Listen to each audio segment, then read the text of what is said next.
Proposition 6. Accroître les pouvoirs du Comité des régions.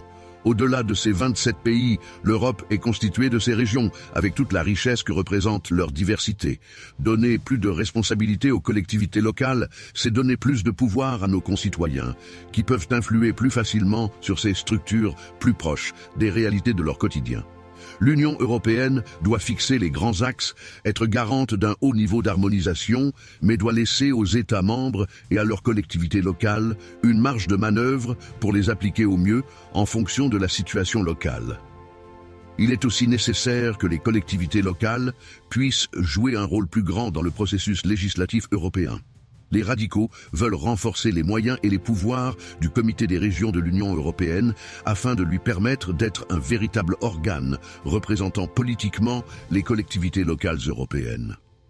En utilisant les moyens actuellement alloués au Comité économique et social européen, EESC, cela renforcerait la place de l'Union dans les secteurs régaliens, et ce, sans impacter le budget des institutions européennes.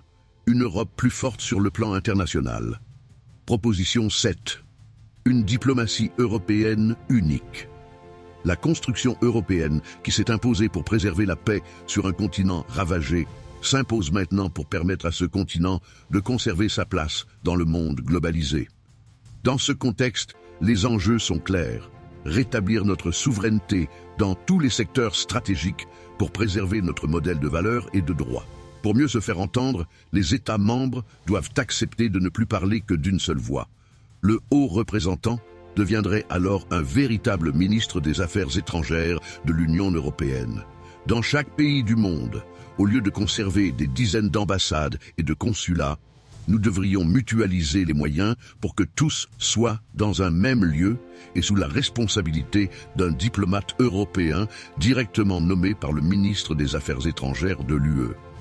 Ainsi renforcée, notre diplomatie devrait pouvoir s'exprimer pleinement sur la scène internationale.